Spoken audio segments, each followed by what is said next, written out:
Guest of honour కార్యక్రమానికి స్వాగతం. ఈరోజు మన గెస్ట్ ఆఫ్ ఆనర్ కార్యక్రమంలో ఆంధ్రప్రదేశ్ ఉన్నత న్యాయస్థానంలో తనకంటూ ఉన్నతమైన స్థానాన్ని సంపాదించుకొని న్యాయవాది పదవికి ఎంతో వనితిచ్చే విధంగా ముందుకు వెళ్తున్నటువంటి మాతుకుమల్లి శ్రీ విజయ్ మనతో ఉన్నారు. ఆయన ఆంధ్రప్రదేశ్ రాష్ట్ర ప్రైవేట్ స్కూల్స్కు లీగల్ అడ్వైజర్గా వ్యవహరిస్తూ ప్రైవేట్ స్కూల్ యొక్క కష్టాలని తన భుజస్కంధాలపైన వేసుకుని ప్రభుత్వం ఏ పథకాన్ని పెట్టినా, ప్రభుత్వం ఏ జీవోలు పాస్ చేసినా అది న్యాయబద్ధంగా ఉందా లేదా అని చెప్పే విషయంలో ఆయన విజయం ఎప్పుడో పొందారు. మరి అటువంటి శ్రీ విజయ్తో ఈరోజు మన గెస్ట్ ఆఫ్ ఆనర్ కార్యక్రమం కొనసాగుతుంది. నమస్కారం సార్. సార్ ఎలా ఉన్నారు సార్? శ్రీ విజయ్ గారు బాగున్నాను సార్. Nice sir. మీరు గత ప్రభుత్వంలో అకాడమిక్ డిజాస్టర్ అయ్యిందని చెప్పి మీరు ఎన్నో ప్రెస్ మీట్లో పెట్టి మీరు చెప్పడం జరిగింది. ఇప్పుడు కూటమి ప్రభుత్వం వచ్చింది. సో ఇప్పటికీ మీ ఒపీనియన్ అలాగైనా ఉందా, లేకపోతే ఏమన్నా మారిందంటే ఏం చెప్తారు సార్? గతంలో మనం చూసినట్టయితే ఒక 5 సంవత్సరాల కాలంలో ఎన్నో ప్రెస్ మీట్స్ మేము పెట్టడం జరిగింది. కరోనా కాలంలో కానీ కరోనా తర్వాత కానీ రిపీటెడ్గా అకాడమిక్ డిజాస్టర్ అనే పదాన్ని మేము వాడటం జరిగింది. ముఖ్యంగా దానికి కారణం కూడా ఏంటంటే ఈ రోజున మన విద్యాశాఖ ఇచ్చినటువంటి జీవోల్ని ఆ టైంలో 2019 నుంచి కానీ తదుపరి సంవత్సరంలో మనం చూసినటువంటి ప్రతి జీవో కూడా అంటే చట్టానికి వ్యతిరేకంగా, అంటే ఏపీ ఎడ్యుకేషన్ యాక్ట్ 1982కి కాంట్రరీగా, అలాగే రాష్ట్ర ప్రభుత్వంలో ఉన్నటువంటి చట్టాలకు వ్యతిరేకంగా ఎన్నో జీవోలు పాస్ చేయడం జరిగింది. ప్రతి జీవోని కూడా మేము గౌరవ హైకోర్టు దృష్టికి తీసుకురావటం, అప్పుడున్నటువంటి మంత్రులు కానీ అధికారులు కానీ దృష్టికి తీసుకురావడం జరిగింది. ఏది ఏమైనప్పటికీ అప్పట్లో ఈ యొక్క విద్యా వ్యవస్థ గాడి తప్పి చిన్నభిన్నం అయిపోయినటువంటి పరిస్థితి వాస్తవం. ముఖ్యంగా ప్రైవేట్ విద్యా వ్యవస్థ ఆ సమయంలో చాలా ఇబ్బందులు ఎదుర్కోవడం జరిగింది. ముఖ్యంగా కరోనా టైంలో కూడా ఏదైతే టీసీలు అక్కర్లేకుండా ఏ పాఠశాల నుంచి ఏ పాఠశాల కన్నా మీరు మైగ్రేట్ అవ్వచ్చు అనేటువంటి ఒక జీవోని, ఒక ప్రొసీడింగ్స్ని రిలీజ్ చేయడం జరిగింది. దానివల్ల కూడా చాలా, అంటే ముఖ్యంగా చిన్న స్కూల్స్ ఏవైతే ఉంటాయో, అంటే సెల్ఫ్ ఫైనాన్స్డ్ ఇన్స్టిట్యూషన్స్ ఇవన్నీ కూడా, అందులో ముఖ్యంగా ఒక బీఈడీ చదివినట్టు క్వాలిఫైడ్ క్యాండిడేట్, అతనికి టీచర్ ఉద్యోగం రాక అతను స్వశక్తితో అతను ఇన్వెస్ట్మెంట్ చేసుకుని ఒక స్కూల్ని ఎస్టాబ్లిష్ చేసుకుని ఇంకో 10 మందికి ఉద్యోగాన్ని కల్పిస్తున్నటువంటి బడ్జెట్ పాఠశాలలుగా మనం పేర్కొనబడేటువంటి పాఠశాలలో చాలా ఇబ్బందులు పడ్డాయి. ఈ రకంగా చూసుకున్నట్టయితే చాలా మంది కరస్పాండెంట్స్ కూడా ఆ సమయంలో ఆత్మహత్యలు చేసుకోవడం కూడా మనం చూసాం. కానీ రాష్ట్ర ప్రభుత్వం అప్పుడు ఉన్నటువంటి విద్యాశాఖలో ఉన్నటువంటి ఉన్నతాధికారులు ఇవేమీ పట్టకుండా, అంటే కరోనా టైంలో జీతాలు ఇవ్వకపోయినటువంటి కరస్పాండెంట్స్ ఎవరున్నారు, లేకపోతే ఇన్స్పెక్షన్స్ చేయండి, లేకపోతే మీ యొక్క స్కూల్ సమాచారం, సమగ్ర సమాచారం మొత్తం అంతా కూడా వాల్యూమినస్ ఇన్ఫర్మేషన్ ఆ సమయంలో అడగటం, అలాగే రెగ్యులేటరీ కమిషన్ తీసుకుని వచ్చి దాని ద్వారా మళ్ళీ ఫీజులు మేము నియంత్రిస్తామని చెప్పడం, ఇవన్నీ కూడా చూసుకున్నట్టయితే ప్రతి కరస్పాండెంట్ కూడా ఆ స్కూల్లో అకాడమిక్ స్టాండర్డ్ మీద దృష్టి పెట్టకుండా ప్రభుత్వం ఇచ్చేటువంటి జీవోలు, అంటే రోజుకి కనీసం 2 రోజులకు ఒక జీవో రావటం, ఆ ఏ జీవో ఇస్తున్నారు, దానికి ఏ సమాధానం చెప్పాలి అనేటువంటి ఈ టెన్షన్లోనే కరస్పాండెంట్స్ అందరూ ఉన్నారు తప్ప ఎవరు కూడా అకాడమిక్ మీద కాన్సన్ట్రేట్ చేయలేని పరిస్థితి ఉన్నారు. సార్, ఇప్పుడు మీరు జీవోల కోసం ప్రస్తావించారు కాబట్టి విద్యా హక్కు చట్టం సెక్షన్ 12 కింద 25% ఉచితంగా ఎడ్యుకేషన్ ఇవ్వాలని చెప్పి అప్పుడు ప్రభుత్వం ప్రైవేట్ స్కూళ్లకు ఒక జీవో ఒకటి పాస్ చేసింది. అప్పుడు దాని హైకోర్టులో మీరు పోరాడగా దానిపైన హైకోర్టు దాన్ని రద్దు చేయడం జరిగింది. మరి దానిపైన మీ కార్యాచరణ ఇప్పుడు నెక్స్ట్ ఎలా ఉండబోతుందండి, ఏం చెప్తారు సార్? ఇప్పుడు ముఖ్యంగా మనం ఒక విచిత్రమైనటువంటి ఒక ఇష్యూ ఇది ఏంటంటే, చాలా మంది ఉచిత సీట్లు అనేటువంటిది బాగా నానుడైపోయింది. అంటే right to education act section 12(1)(c) కింద ఫ్రీ సీట్స్ 25% ఇవ్వాలి మేనేజ్మెంట్ అనేటువంటిది బాగా, అంటే పేరెంట్స్లో కానివ్వండి, ఇటు మీడియాలో కానీ, పాత్రికేయ సోదరులు కానీ అందరికీ ఉన్నటువంటి ఒక అభిప్రాయం. కానీ వాస్తవానికి మన విద్యా హక్కు చట్టం ఒకసారి చూసినట్టయితే అవి ఫ్రీ సీట్లు కాదు. ఈ 25%లో ఏవైతే సీట్స్ ప్రభుత్వం అలాట్ చేస్తుందో దానికి ప్రభుత్వం రీఎంబర్స్మెంట్ చేయాల్సినటువంటి బాధ్యత రాష్ట్ర ప్రభుత్వం మీద ఉంది. ఆ రీఎంబర్స్మెంట్ కూడా ఏ విధంగా చేయాలి, ఎంత చేయాలి అనేది కూడా విద్యా హక్కు చట్టంలోనూ దాని కింద రూల్స్ ఏదైతే మన రాష్ట్ర ప్రభుత్వం ఫ్రేమ్ చేసుకున్న రూల్స్ లో కూడా ఒక ప్రొసీజర్ ఉంది. దీనికి సంబంధించినటువంటి ఒక స్టాండర్డ్ ఆపరేటివ్ ప్రొసీజర్ అనేది కేంద్ర ప్రభుత్వం కూడా రిలీజ్ చేయడం జరిగింది. సో ఇక్కడ ముఖ్యంగా మనం గమనించినట్లయితే 2022 గత ప్రభుత్వం 2022-23 విద్యా సంవత్సరానికి, అలాగే 23-24 విద్యా సంవత్సరానికి, 24-25 విద్యా సంవత్సరానికి రాష్ట్ర ప్రభుత్వం కొన్ని జీవోలు ఇవ్వడం జరిగింది. ఆ జీవోలు మేము గౌరవ హైకోర్టులో మేము దాన్ని ఛాలెంజ్ చేయడం జరిగింది. ఈ దేని మీద అంటే దీన్ని కూడా మా మేనేజ్మెంట్స్ మీద బురద జల్లే కార్యక్రమం కొంతమంది చేశారు. కానీ ఏంటంటే మేము 25% ఫ్రీ సీట్స్ ఇవ్వడానికి వ్యతిరేకం అని చెప్పేటువంటి ఒక వర్డ్ కూడా బయటికి పబ్లిక్ లో తీసుకెళ్ళడం జరిగింది. వాస్తవానికి విద్యా హక్కు చట్టం 25% 12(1)(c)ని వ్యతిరేకించేటువంటి హక్కు కానీ, దానికి అధికారం కానీ ఎవరికి కూడా లేదు. ఎందుకంటే అది కేంద్ర చట్టం, ఖచ్చితంగా మనందరం ఫాలో అవ్వాల్సింది, అందులో ఎటువంటి సందేహం లేదు. ఓకే. కానీ అప్పుడున్నటువంటి విద్యాశాఖ ఏం చేసిందంటే ఈ 25% ఫ్రీ సీట్స్ మీద అమలు చేయట్లేదు అని ఒక ప్రైవేట్ గా ఒక పబ్లిక్ ఇంట్రెస్ట్ లిటిగేషన్ ఫైల్ చేస్తే అది గౌరవ high court right to education act అని ఇన్ టోటో 12(1)(c) కింద కంప్లీట్ గా ఇంప్లిమెంట్ చేయాలని చెప్పి గౌరవ హైకోర్టు ఇచ్చిన తీర్పు నేపథ్యంలో గౌరవ హైకోర్టు తీర్పు అమలు చేయని నేపథ్యంలో తదుపరి కంటెంప్ట్ ఆఫ్ ప్రొసీడింగ్స్ కూడా ఇనిషియేట్ చేయడం జరిగింది. ఓకే. ఆ కంటెంప్ట్ నుంచి తప్పించుకోవడానికి అప్పుడున్నటువంటి అధికారులు హడావుడిగా దీన్ని ఇంప్లిమెంట్ చేయడానికి ప్రయత్నం చేస్తూ జీవో 24 ఇవ్వడం జరిగింది. ఓకే. ఓకే. దాంట్లో రియంబర్స్మెంట్ క్లాజ్ ఎలాగైతే సెంట్రల్ గవర్నమెంట్ కానీ స్టేట్ గవర్నమెంట్ రూల్స్ కానీ ఉన్నాయో వాటిలన్నింటినీ పక్కకు పెట్టి అమౌడి లింక్ చేయడం జరిగింది. అదొకటే కాదు, ఇంకొకటి ఏంటంటే స్టూడెంట్స్ ని ఎలాగ మనం సెలెక్ట్ చేయాలి 25% సీట్స్ లో అనేది ఒక ప్రొసీజర్ ఉంది. దాన్ని కూడా పక్కన పెట్టి అంటే 1 కిలోమీటర్ లోపల పిల్లల్ని సెలెక్ట్ చేయాలనేటువంటి ఒక రూల్ అయితే ఉంది, దాన్ని కూడా వైలేట్ చేసి ఎవరెవరు అప్లికేషన్ పెడుతున్నారో కూడా తెలియకుండా లాటరీ బేస్ మీద సెలెక్ట్ చేసేయటం, జెన్యూనిటీ తీసుకోలేదా క్యాండిడేట్ బోనఫైడ్ క్యాండిడేటా కాదా, right to education act rules కింద వాడు వస్తాడా రాడా క్యాండిడేట్, ఇవన్నీ కూడా ఏది కూడా చూడకుండా బ్లైండ్ గా దాన్ని ఇంప్లిమెంట్ చేయడం అనేది జరిగింది. సో దీన్ని మేము హైకోర్టు దృష్టి తీసుకొచ్చాం. గౌరవ హైకోర్టు దీన్ని పూర్తి స్థాయిలో పరిగణలోకి తీసుకొని వాళ్ళ కౌంటర్లో మాయి కూడా చూసుకున్న తర్వాత ఆ జీవోను రద్దు చేయడం జరిగింది. ఓకే సార్, మీరు గతంలో ఉమ్మడి పరీక్ష విధానంలో మీరు ఒక గవర్నమెంట్ ఒక జీవో పాస్ చేయగా ఒక ఆర్డర్ ఇవ్వగా మీరు దాన్ని ఛాలెంజ్ చేస్తూ హైకోర్టుకి వెళ్ళి దాన్ని క్యాన్సిల్ చేయించడం జరిగింది, మీరే దాన్ని హ్యాండిల్ చేశారు. మరి ఇప్పుడు ప్రస్తుతం ఉన్న కూటమి ప్రభుత్వం దానిపైన ఏ రకంగా స్పందిస్తుంది, దానికి మీ సమాచారం ఏం చెప్తారు? ఇప్పుడు మనం ఒకటి అబ్జర్వ్ చేయాలి, గత ప్రభుత్వంలో ఇందాక మనం ప్రస్తావించుకున్నటువంటి విద్యా హక్కు చట్టంకు సంబంధించింది కూడా ఏదైతే సింగిల్ జడ్జి ఇచ్చినటువంటి తీర్పుని, అంటే ఈ జీవో ఇచ్చింది గత ప్రభుత్వం ఇచ్చింది, ఆ జీవోని గౌరవ హైకోర్టు రద్దు చేయడం జరిగింది. ఈ రద్దు చేసినటువంటి ఈ సింగిల్ జడ్జి తీర్పుని మళ్ళీ ఏపీలకి ప్రస్తుత ప్రభుత్వం ఏపీలకి వెళ్ళటం అనేది మేమందరం కూడా కొద్దిగా ఆశ్చర్యానికి లోనయ్యాం. ఎందుకంటే గత ప్రభుత్వం చేసిన తప్పుని ఈ ప్రభుత్వం సరిదిద్దుతుందేమో అని మేము అనుకున్నాం. కానీ దానికి సమాధానం లేకుండా ఈ సింగిల్ జడ్జి ఇచ్చిన తీర్పును కొట్టేయమని వీళ్ళు ఇప్పుడున్నటువంటి కూటమి ప్రభుత్వం ఏపీలకి వెళ్ళటం అనేది నిజంగా చాలా ఆశ్చర్యంగా ఉంది. అలాగే మీరు చెప్పిన ఉమ్మడి పరీక్షా విధానం గురించి మనం అనుకున్నట్టయితే విద్యా హక్కు చట్టంలో ఈ ఉమ్మడి పరీక్షా విధానం పరీక్షలు ఎలా కండక్ట్ చేయాలనేది సెక్షన్ 29 ప్రకారంగా ఒక ఫ్రేమ్ చేశారు రూల్స్. దాన్ని కాంపిటెంట్ అథారిటీ, పరీక్షలు కండక్ట్ చేసేటువంటి కాంపిటెంట్ అథారిటీ ఎస్సీఆర్టీని మన రాష్ట్ర ప్రభుత్వం నియమించుకుంది. ఈ ఎస్సీఆర్టీ కూడా కొన్ని రూల్స్ ఫ్రేమ్ చేసింది. అంటే ప్రశ్నాపత్రం ఆ పాఠశాలలో ఉన్నటువంటి ఆ కళాశాల ఆ క్లాస్ తాలూకా టీచర్ అప్పటికప్పుడు క్వశ్చన్ పేపర్ వేరు చేసుకోవాలి. అలాగే పరీక్ష పెడుతున్నట్టుగా విద్యార్థులు కూడా తెలియకుండా, అంటే ఎటువంటి టెన్షన్, ట్రామా, స్ట్రెస్ లేకుండా ఒక పరీక్షా విధానం చేయాలి అని చెప్పి కేంద్ర చట్టం చెప్పింది.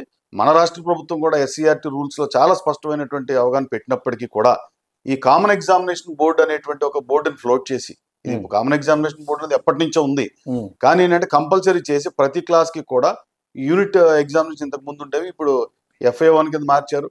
ఈ ఎగ్జామినేషన్ అంతా ఒక టైం టేబుల్, అంటే ఎలిమెంటరీ పిల్లోడికి కూడా ఒక టైం టేబుల్ ఇచ్చి మొత్తం రాష్ట్ర వ్యాప్తంగా ఒకే ఎగ్జామ్ పెట్టడం వల్ల పిల్లలకి ఎంత స్ట్రెస్, ఎంత స్ట్రెయిన్ తీసుకుంటారు అనేది మనం అందరం గమనించాం. అలాగే ఇంకొక ముఖ్యంగా గౌరవ హైకోర్టు ముందు తీసుకొచ్చింది ఏంటంటే ఈ కామన్ ఎగ్జామినేషన్ బోర్డులో ఉన్నటువంటి పరీక్షా విధానం ఎంత దారుణంగా జరుగుతున్నాయంటే క్వశ్చన్ పేపర్లు 2 రోజుల ముందే యూట్యూబ్లోని, టెలిగ్రామ్ ఛానల్లోని బయటకు వచ్చేయడం. ఈ సంవత్సరం కూడా మొన్న గత నెలలో కూడా జరిగినటువంటి ఒక పరీక్షని మన రాష్ట్ర విద్యాశాఖ రద్దు చేయడం జరిగింది. కారణం ఆ క్వశ్చన్ పేపర్ యూట్యూబ్ ఛానల్ వచ్చేసింది కాబట్టి ఆ పేపర్ను రద్దు చేశారు. అంటే ఇంత అంటే ఒక అనీవెన్ గా ఎగ్జామినేషన్, అంటే ఒక ఇన్సెక్యూర్డ్ గా ఒక స్టాండర్డ్ మెయింటైన్ చేయకుండా, అంటే క్వశ్చన్ పేపర్లు ముందే యూట్యూబ్ లో, టెలిగ్రామ్ లో వచ్చేస్తే ఇంక మీరు అసెస్మెంట్ ఎంత బాగా చేస్తారన్నది అర్థమైపోతుంది. At the same time SCERT rules ఏం చెప్తున్నాయి, మీరు క్లాస్ టీచరు పిల్లలకు తెలియకుండా, అంటే అప్పటికప్పుడు ఎగ్జామ్ ప్రిపేర్ చేసి చక్కగా పిల్లలకి ఎటువంటి టెన్షన్ లేకుండా చేయాలి. కానీ మీరేం చేస్తున్నారు, కామన్ ఎగ్జామినేషన్ బోర్డు పేరు చెప్పి మొత్తం రాష్ట్ర వ్యాప్తంగా ఒకే ఎగ్జామ్, ఒకే టైం టేబుల్, దానివల్ల పిల్లలు పబ్లిక్ ఎగ్జామ్ రాసినటువంటి విధంగా ఫీల్ అవుతున్నారు. కాబట్టి ఆ పరీక్ష విధానం తప్పు అని చెప్పి మేము గౌరవ హైకోర్టును ఆశ్రయించడం జరిగింది. గౌరవ హైకోర్టు ఎస్సీఆర్టీ రూల్స్ ని అలాగే కేంద్ర చట్టాన్ని అనుసరిస్తూ ఎగ్జామినేషన్స్ ముందుకెళ్లాలని చెప్పి అది తీర్పు ఇవ్వడం జరిగింది. ఇక్కడ కూడా విచిత్రం ఏంటంటే అప్పుడు ఇచ్చినటువంటి, గత ప్రభుత్వం ఇచ్చినటువంటి మేము ప్రొసీడింగ్స్ ఛాలెంజ్ చేస్తే సింగిల్ జడ్జి కొట్టేస్తే ఇప్పుడున్న ప్రభుత్వం దాని మీద మళ్ళీ రిట్ అప్పీల్కి వెళ్ళడం కూడా మాకు నిజంగా అర్థం కావట్లేదు. విద్యాశాఖ ఏ విధంగా వెళ్తుంది, ఇప్పుడున్న కూటమి ప్రభుత్వం కూడా మరి దీనిపైన, అంటే గత ప్రభుత్వం చేసినటువంటి తప్పుల్ని, పొరపాట్లని రెక్టిఫై చేసుకొని స్టేక్ హోల్డర్స్ గా మమ్మల్ని అలాగే ప్రభుత్వ ఉపాధ్యాయ సంఘాలను అందరూ కూడా కూర్చోబెట్టుకొని ఆ పాత జీవోలను రెక్టిఫై చేసేటువంటి విధానం వదిలేసి సేమ్ అదే జీవోలు కంటిన్యూ చేయాలనేటువంటి ధోరణిలో వీళ్ళు రిట్ అపీల్స్కి వెళ్ళటం అనేది కొంచెం మా ఫెడరేషన్ తరఫున మేము కూడా దాన్ని ఖండిస్తా ఉన్నాం. సార్, బిఎడ్ కాలేజ్ ఎఫిలియేషన్స్ విషయంలో గతంలో ఉన్న యూనివర్సిటీల పనితీరు ఒకలా ఉండేది. గత ప్రభుత్వానికి ఉన్న యూనివర్సిటీ పనితీరు, ఇప్పుడున్న పనితీరు రెండింటికి మీరు ఎలా క్యాలిక్యులేట్ చేస్తారు సార్? యూనివర్సిటీలు పనితీరు గురించి మనం మాట్లాడుకుంటే ఏ ప్రభుత్వమైనా ఒకటే సార్. వీళ్ళు చేసేటువంటి కాలయాపన ఏంటంటే, మనం చూసుకుంటే 23-24 విద్యా సంవత్సరానికి బీఈడి కౌన్సిలింగ్ ఎంత డిలే అయిపోయింది. అలాగే డిగ్రీ కాలేజీలు కూడా, నాట్ ఓన్లీ బీఈడి, డిగ్రీ కాలేజీలు కూడా 2023-24 కౌన్సిలింగ్స్ చాలా డిలే అయిపోయినాయి. ఈ డిలే కారణం వల్ల ఇవన్నీ కూడా పిల్లలు వేరే రాష్ట్రాలకు మైగ్రేట్ అయిపోవటం వల్ల హైయర్ ఎడ్యుకేషన్లో కాలేజీలు, ముఖ్యంగా డిగ్రీ కాలేజీలు, బీఎడ్ కాలేజీలు చాలా నష్టపోయారు. అలాగే ఈ మధ్య కాలంలో ఫార్మసీ కాలేజీలు కూడా మనం చూసుకున్నట్టయితే 35 కాలేజీలు ఫార్మసీ కాలేజీలు కౌన్సిలింగ్లో ఆపేశారు. అవును. ఎందుకు ఆపారనే దానికి కారణం కూడా లేదు. ఇదంతా ఏంటంటే ఒక విద్యాశాఖలో ఆఫీసర్ టు ఆఫీసర్ కోరిలేషన్ లేకపోవడం, ఒక అండర్స్టాండింగ్ లేకపోవడం అనేటువంటిది ప్రధానమైనటువంటి కారణం. అలాగే regulatory commission, higher education regulatory commission, ఒకసారి మనం దాన్ని కూడా చూసుకున్నట్టయితే దాంట్లో ఉన్న సభ్యుల్లో మీకు ఉన్నత విద్యాశాఖ నుంచి అలాగే యూనివర్సిటీస్ నుంచి కూడా రిప్రజెంటేటివ్స్ దాంట్లో ఉన్నట్టయితే ఆ సభ్యుల్లో ఇంకా దానికి ఒక ఎఫెక్టివ్నెస్ పెరుగుతుంది. అంతేగాని ఒక రెగ్యులేటరీ కమిషన్కి యూనివర్సిటీలకి అనుసంధానం లేదు. అలాగే ఉన్నత విద్యా మండలి అంటే హైయర్ ఎడ్యుకేషన్ కౌన్సిల్కి, రెగ్యులేటరీ కమిషన్కి, యూనివర్సిటీస్కి, హైయర్ ఎడ్యుకేషన్ డిపార్ట్మెంట్కి, వీళ్ళల్లో ఒక డిపార్ట్మెంట్కి కోఆర్డినేషన్ లేకపోవటం వల్ల విద్యా సంవత్సరాల్లో చాలా, అంటే డిగ్రీ కాలేజీలు కానీ, పీజీ కాలేజీలు కానీ, ఇవన్నీ హైయర్ ఎడ్యుకేషన్ ఇన్స్టిట్యూషన్స్ అన్నీ కూడా చాలా సఫర్ అయినాయి గడిచిన 5 సంవత్సరాలు. ఇప్పుడు కూడా ఈ సంవత్సరం కూడా అదే విధంగా నడుస్తూ ఉన్నాయి. సార్, మీకు విద్యారంగంలో సుదీర్ఘ అనుభవం ఉన్నది, అదేవిధంగా న్యాయవాదిగా కూడా. సార్, విద్యారంగంలో మీరు గమనించిన మార్పులు ఏంటి? గత ప్రభుత్వానికి ఈ కూటమి ప్రభుత్వానికి గమనించే మార్పులు ఏంటి? దానికన్నా మెరుగ్గా ఉన్నాయా, లేకపోతే ఇంకేమన్నా నీట్గా ఉన్నాయా? ప్రస్తుతానికి ఇప్పుడున్న కొత్త ప్రభుత్వం ఏర్పడి ఇంకా తక్కువ కాలం అయింది, ఇంకా ఒక సమయం ఇవ్వాలి వీళ్ళకి, ఇంకా 1 year కూడా కాలేదు. కానీ మేము ఎక్స్పెక్ట్ చేసింది ఏంటంటే కూటమి ప్రభుత్వం గత ప్రభుత్వానికంటే కూడా చాలా ఎఫెక్టివ్గా పనిచేస్తుందని మేము భావిస్తున్నాం ఈ రోజుకి కూడా. మరి కూటమి ప్రభుత్వం ఇప్పటికైనా, అంటే ఏదైతే గత ప్రభుత్వంలో పొరపాట్లు జరిగినాయో ఆ పొరపాట్లు రెక్టిఫికేషన్ చేసే విధంగా చర్యలు తీసుకోవాలని మేము ఆశిస్తా ఉన్నాం. అలాంటి చర్యలు ఇప్పటిదాకా తీసుకోవడం అనేది జరగలేదు. ముఖ్యంగా ఇక్కడ స్టేక్ హోల్డర్స్ గా, అంటే ప్రైవేట్ విద్యా వ్యవస్థలో దాదాపు 60% పైన ఈ యొక్క విద్యా వ్యవస్థలో మా ప్రైవేట్ రంగం అనేటువంటిది చాలా కీలకమైన పాత్ర పోషిస్తుంది. మరీ ముఖ్యంగా విద్యార్థుల రిజల్ట్స్, ఇవాళ జాతీయ అంతర్జాతీయ స్థాయిలో విద్యార్థులకు ర్యాంక్స్ రావడం కానివ్వండి, లేకపోతే కేంద్ర ప్రభుత్వం నిర్వహించేటువంటి central examination, central board exam అంటే ఐఐటి కానివ్వండి, నీట్ కానివ్వండి, ఇలా ఏ ఎగ్జామ్ చూసుకున్నా కూడా మన ఆంధ్ర నుంచి మన తెలుగు విద్యార్థులు అత్యున్నతమైనటువంటి ర్యాంకులు సాధిస్తున్నారంటే ఖచ్చితంగా అది మన ప్రైవేట్ విద్యా సంస్థల నుంచి వెళ్ళేటువంటి విద్యార్థులను మనం చెప్పొచ్చు. అలాంటి ప్రైవేట్ విద్యా సంస్థల యాజమాన్యాల్ని పరిగణలో తీసుకోవాలి. యాజ్ ఎ స్టేక్ హోల్డర్స్ గా ఈ రివ్యూ మీటింగ్స్ పెట్టుకొని ఎప్పటికప్పుడు రెక్టిఫై చేసుకుని, ఏ ప్రైవేట్ విద్యా సంస్థ కూడా హైకోర్టులను కానీ లేదా ఇంకొక ఆశ్రయించుకునే విధంగా కాకుండా రాష్ట్ర విద్యాశాఖే దీన్ని సాల్వ్ చేయాలనేటువంటిది మేనేజ్మెంట్స్ అందరం కూడా మేము కోరుకుంటా ఉన్నాం. ఓకే సార్, ఇప్పుడు ఎడ్యుకేషన్ అనేది ఒక సొసైటీ దాని మీద బేస్ అయ్యి రన్ అవుతుంటుంది సార్. సో అది రెన్యువల్ లేక కొన్ని సంస్థలు, విద్యా సంస్థలు మూతపడిపోయినాయి సార్. దానిపై మీ స్పందన అండి? సొసైటీస్ రిజిస్ట్రేషన్ యాక్ట్ కింద ప్రతి విద్యా సంస్థ సొసైటీస్ యాక్ట్ కింద మనం రిజిస్టర్ చేసుకుని దాని ద్వారా ఈ యొక్క ఎఫిలియేషన్స్ కానీ రికగ్నిషన్స్ కానీ తీసుకోవడం జరుగుతుంది. ఇక్కడ మనం గమనించుకోవాల్సింది ఏంటంటే సొసైటీస్ రిజిస్ట్రేషన్ యాక్ట్లో ఎక్కడ కూడా రెన్యువల్ అనేటువంటి పదం లేదు. ఇటీవలే గౌరవ హైకోర్టు కూడా దానిపైన చాలా స్పష్టమైనటువంటి ఒక తీర్పునివ్వడం జరిగింది. సొసైటీస్ రిజిస్ట్రార్ పని ఏంటంటే అంటే కేవలం మేము ఏదైతే విద్యా సంస్థ మా సొసైటీలో సభ్యులు మారామో, మా సొసైటీలో సభ్యులు ఈ విధంగా మేము మార్పు చేసుకున్నాం అనేటువంటి ఒక తీర్మానం వాళ్ళకి సబ్మిట్ చేస్తే అది తీసుకున్నటువంటి ఆ డాక్యుమెంట్స్ ఆయన దగ్గర పెట్టుకోవడం తప్పితే సొసైటీ రిజిస్ట్రార్కి దీని మీద ఫర్దర్గా ఎటువంటి అధికారం లేదు అనేది గౌరవ హైకోర్టు చాలా స్పష్టమైన ఆదేశాలు ఇచ్చింది. కాబట్టి ఇక్కడ విద్యాశాఖ అధికారులు కూడా దీన్ని పక్కన పెట్టి వాళ్ళు ఏంటంటే సొసైటీ రెన్యువల్ తెచ్చారా అని అడుగుతున్నారు. సొసైటీ రెన్యువల్ లేకపోతే ఆ యొక్క విద్యా సంస్థ రికగ్నిషన్ కానీ ఎఫిలియేషన్ కానీ ఇవ్వట్లేదు. ఇది పూర్తిగా సొసైటీ రిజిస్ట్రేషన్ యాక్ట్కి విరుద్ధంగా ఉంది. కాబట్టి ఇది ఉన్నత విద్యాశాఖ అధికారులు ఈ యొక్క యాక్ట్ని పరిగణలోకి తీసుకుని రికగ్నిషన్స్ కానీ ఇచ్చేటప్పుడు కానీ, రెన్యువల్ ఆఫ్ రికగ్నిషన్ చేసేటప్పుడు కానీ ఈ సొసైటీ రెన్యువల్ అనేది ఎటువంటి పరిస్థితుల్లోనే దీన్ని పరిగణలోకి తీసుకోకూడదు అనేది మేము ఫెడరేషన్ తరఫున మేము ఉన్నత విద్యాశాఖని ఎప్పటికప్పుడు కోరుతా ఉన్నాం. రేపు భవిష్యత్తులో కూడా దానికి సంబంధించిన రికమెండేషన్ కూడా మళ్ళీ ఇవ్వబోతున్నాం. సార్, ఇప్పుడు విద్యార్థి తల్లిదండ్రులు ఎవరైతే ప్రజల తల్లిదండ్రులు ఉన్నారో వాళ్ళు ఈ ప్రైవేట్ స్కూల్ ఫీజులు ఎక్కువ పెట్టేస్తున్నారని చెప్పి విద్యాధికారుల ఆఫీసర్ని కలవడం జరుగుతుంది. అసలు ఇంతే ఫీజు పెట్టాలని నిబంధనలు ఉన్నాయి సార్ ప్రైవేట్ స్కూల్లో? ప్రైవేట్ స్కూల్స్లో ఇది చాలా ఇంపార్టెంట్ పాయింట్. ఎందుకంటే ప్రతి ఒక్కళ్ళు అధిక ఫీజులు అనేటువంటి పదం వాడుతూ ఉంటారు. ఇక్కడ ఎక్కడ కూడా అధిక ఫీజు తక్కువ ఫీజు అని ఉండదు. ముఖ్యంగా మనం గమనించుకోవాల్సింది ఏంటంటే ఏపీ ఎడ్యుకేషన్ యాక్ట్ 1982లో కానీ దానికి సంబంధిత GOMS నెంబర్ 1 రూల్స్ ఫ్రేమ్ చేయడం జరిగింది. ఈ రూల్స్లో ఏం చెప్తుందనంటే ప్రైవేట్ విద్యా సంస్థకి ఏదైతే సొసైటీలో ఉన్నటువంటి గవర్నింగ్ బాడీ మెంబర్స్ ఉంటారో వాళ్ళు ఎంత ఫీజు పెట్టుకోవాలి, శాలరీస్ ఎంత ఇవ్వాలి అనేటువంటి ఒక తీర్మానం వాళ్ళు చేసుకొని వాళ్ళు నిర్ణయించుకోవాలి ఫీజుని. ఆ నిర్ణయించుకున్న ఫీజుని సంబంధిత జిల్లా విద్యాశాఖ అధికారికి ఇగో మా క్లాస్కి ఈ ఫీజు తీసుకుంటున్నాము అని వాళ్ళు తెలియజేస్తారు. ఖచ్చితంగా ఆ ఫీజుకి పైన ఎడిషనల్ ఏదైనా కలెక్ట్ చేస్తే అది ప్రాఫిటీరింగ్లోకి వస్తుంది. కాబట్టి ఖచ్చితంగా రాష్ట్ర విద్యాశాఖ ఇన్వాల్వ్ కావచ్చు. బట్ అప్పటి వరకు ఖచ్చితంగా ఈ యొక్క ప్రైవేట్ విద్యా సంస్థల్లో ఫీజులు వాళ్ళే ఫిక్స్ చేసుకునే విధంగా ఈ ముఖ్యంగా పాఠశాలలు, జూనియర్ కాలేజీలు ఇంతవరకు మాత్రం వాళ్ళకి హక్కు ఉంది. అలాగే దీన్ని నియంత్రించాలని చెప్పి గత ప్రభుత్వం AP school education regulatory and monitoring commission యాక్ట్ని తీసుకురావడం జరిగింది. దీనికి ఒక రిటైర్డ్ గౌరవ హైకోర్టు జడ్జిని చైర్మన్గా పెట్టడం, అలాగే వాళ్ళు ఈ ఫీ రికమెండేషన్ చేస్తున్నామని చెప్పి ప్రైవేట్ పాఠశాలకి పంచాయతీల్లో ఇంత ఫీజు, మున్సిపాలిటీలో ఇంత ఫీజు, కార్పొరేషన్లో ఇంత ఫీజు అని చెప్పి గతంలో GOMS నెంబర్ 53, 54 ఇవ్వడం జరిగింది. దాన్ని కూడా మేము గౌరవ హైకోర్టులో ఛాలెంజ్ చేస్తే ఏదైతే గవర్నింగ్ బాడీ తీర్మానం ప్రకారంగా ఫీజు ఫిక్స్ చేసుకోవాలని ఉంటే రెగ్యులేటరీ కమిషన్ వచ్చి ఈ విధంగా ఫీజు ఫిక్స్ చేసేసింది. ముఖ్యంగా ఈ 3 కేటగిరీల కింద ఫిక్స్ చేసేటువంటి అధికారం రెగ్యులేటరీ కమిషన్కి లేదు అని మనం చెప్పడం జరిగింది.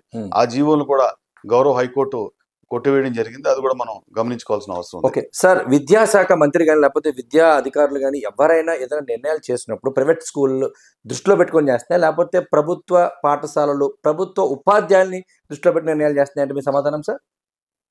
ఎప్పుడైనా సరే ఏ ప్రభుత్వం అయినా ఇప్పటిదాకా జరిగిన పరిణామాలన్నీ చూసినట్లయితే ఏదైనా ఒక పాలసీ డెసిషన్ తీసుకునే ముందు గవర్నమెంట్ ఖచ్చితంగా ప్రభుత్వ, అలాగే ప్రైవేటు, ఎయిడెడ్, అలాగే ప్రైవేట్ అన్ఎయిడెడ్ ఈ మేనేజ్మెంట్స్ అందరితోటి కూడా ఒక చిన్న ఒపీనియన్ తీసుకొని దాన్ని వాళ్ళు ఒక పాలసీ డెసిషన్ ఫ్రేమ్ చేసుకున్నట్టయితే ఎటువంటి వివాదాలు రావు. కానీ మన దురదృష్టం ఏంటంటే ప్రైవేట్ విద్యా వ్యవస్థకు సంబంధించినటువంటి ఎవరిని కూడా స్టేక్ హోల్డర్స్ని వాళ్ళ యొక్క డెసిషన్స్ని పరిగణలోకి తీసుకోకుండా ఈ యొక్క నిర్ణయాలు తీసుకోవటం వల్ల ఈ యొక్క వ్యవస్థ గాడి తప్పింది అనేది మనం చెప్పొచ్చు.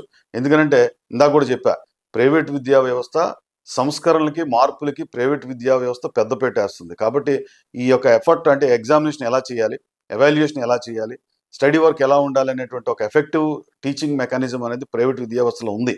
అందుకనే మీరు అబ్జర్వ్ చేస్తే ఏ ప్రభుత్వం అయినా ఒకటే మాట అంటది, ప్రైవేట్ కార్పొరేట్ పాఠశాలకు ధీటుగా ప్రభుత్వ పాఠశాలను తీర్చిదిద్దుతున్నాము అంటారు. అంటే అర్థం ఏంటంటే మేము ప్రైవేట్ విద్యా వ్యవస్థలు పైన ఉన్నాయి అనేది ఎప్పుడు కూడా ప్రభుత్వం ఒప్పుకుంటుంది. అది కాబట్టి మేమేమంటున్నాం అంటే ఒక పాలసీ డెసిషన్ తీసుకునేటప్పుడు మమ్మల్ని కూడా పరిగణలోకి తీసుకోవాలి. ఇప్పటిదాకా ఏ ప్రభుత్వం కూడా తీసుకోలేదు.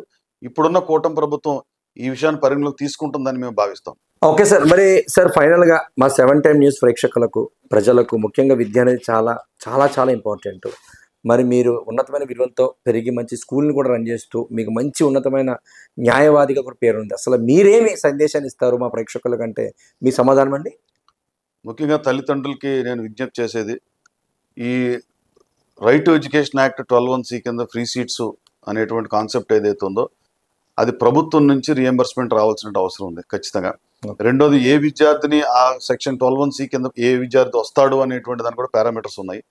ఇవేమీ పరిగణలోకి తీసుకోకుండా రాష్ట్ర విద్యాశాఖ గతంలో అంటే మేమేమైతే నమ్ముతున్నామంటే ఆ జీవో ఇచ్చే ముందు అటు తల్లిదండ్రుల్ని, ఇటు విద్యార్థుల్ని, ఇటు ప్రైవేట్ మేనేజ్మెంట్స్ని కూడా ఒక మోసం చేసినట్టు విధంగా మేము భావిస్తున్నాం. ఎందుకంటే ఈ పదం ఎందుకు వాడాల్సి వచ్చిందంటే ఇప్పుడు ఆ 12(1)(c) అనేది అసలు మనం ఎలా వచ్చిందని చూసుకుంటే 12(1)(a), 12(1)(b), 12(1)(c).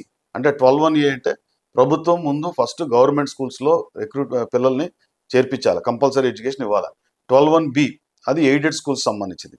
12(1)(a), 12(1)(b) అన్ని సీట్లు అయిపోయిన తర్వాత ఇంకా ఎవరైనా విద్యార్థులు పాఠశాల బయట ఉన్నట్లయితే వాళ్ళని పాఠశాల AB అంటే గవర్నమెంట్ పాఠశాలలో కానీ ఎయిడెడ్ పాఠశాలలో కానీ సీట్లు ఫిల్ అయిపోయి ఉంటే అప్పుడు ప్రైవేట్ పాఠశాలను రిక్వెస్ట్ చేస్తూ ప్రైవేట్ పాఠశాలకి ఇదిగో మీకు ఈ సీట్లు అలాట్ చేస్తున్నాము, ఈ పిల్లలు బయట ఉండిపోయారు అనేది ఆ రకంగా మెకానిజం చేయాల్సిన అవసరం ఉంది. ఇక్కడ 12(1)(a), 12(1)(b) అడ్మిషన్స్ ప్రొసీజర్ కాకుండానే డైరెక్ట్గా జీవోలు ఇచ్చేసి 12(1)(c)లో పిల్లలందరినీ చేర్పించడం అనేటువంటిది రాష్ట్ర ప్రభుత్వం గతంలో తీసుకున్నటువంటి ఒక తప్పుడు నిర్ణయం. దాన్నే గౌరవ హైకోర్టు కూడా పిన్ పాయింట్ చేసింది. అలాగే గౌరవ సుప్రీంకోర్టు కూడా చాలా సందర్భాల్లో కొన్ని జడ్జిమెంట్స్లో చెప్పింది. ఈ 12(1)(c) కింద అడ్మిషన్స్ తీసుకోవాలా వద్దా అనేది వాలంటరీనెస్ అనేటువంటి పదం కూడా సుప్రీంకోర్టు వాడడం జరిగింది.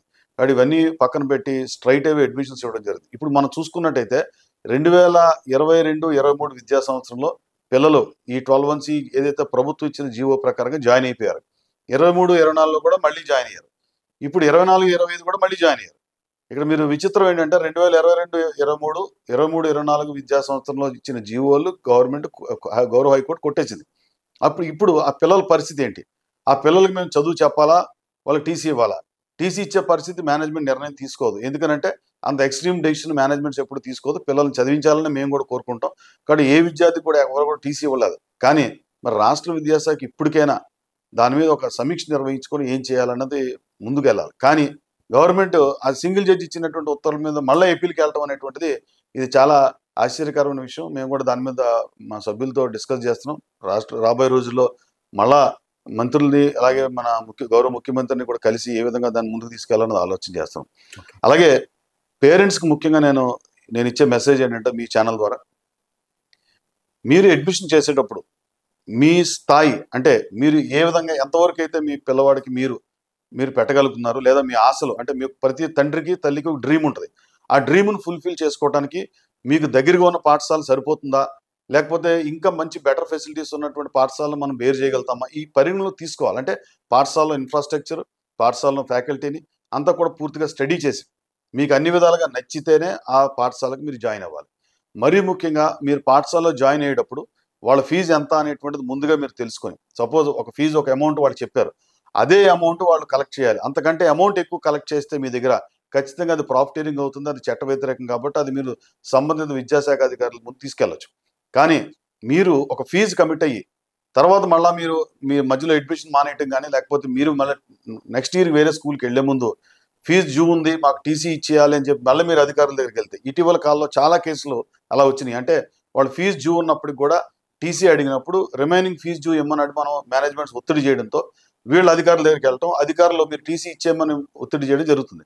అది గౌరవ హైకోర్టు ఒక రిట్ పిటిషన్లో చాలా స్పష్టమైన ఆదేశాలు ఇచ్చింది. టీసీ ఇచ్చేటప్పుడు బకాయిలు ఏవైతే ఉన్నాయో దాంట్లో 50% ముందు చెల్లించి టీసీలన్నీ తీసుకొని రిమైనింగ్ 50% 6 నెలల్లోనో సంవత్సరంలోనో కడతామని పేరెంట్ అండర్టేకింగ్ ఇస్తే ఖచ్చితంగా మేనేజ్మెంట్ ఇమీడియట్గా ఆ టీసీలు కానీ స్టడీస్ కానీ ఇవ్వాలి. కానీ ఇవన్నీ రూల్స్ ఉన్నాయి. బట్ పేరెంట్స్ కూడా మంచిగా అవేర్నెస్ తెచ్చుకొని మీ పిల్లల్లో విద్యార్థులకి ఎవ్వరికి కూడా అంటే అకాడమిక్లో మళ్ళీ బ్రేక్ రాకుండా వాళ్ళు కూడా స్ట్రెస్ తీసుకోకుండా ఒక ప్రశాంతమైన వాతావరణంలో వాళ్ళు కూడా చదువుకునే విధంగా మీరు ఎంచుకునేటువంటి స్కూలు, మీరు ఎంచుకునేటువంటి ఆ పాఠశాల, అక్కడ ఉన్నటువంటి స్టాఫ్ వీటిలన్నింటిలో కూడా పరిగణలోకి తీసుకుని పేరెంట్స్ మంచిగా పిల్లల్ని మీరు చదివించుకోవాలని మేము ఆశిస్తున్నాం. అలాగే విద్యాశాఖ అధికారులకు కూడా మేము రిక్వెస్ట్ చేస్తున్నాం.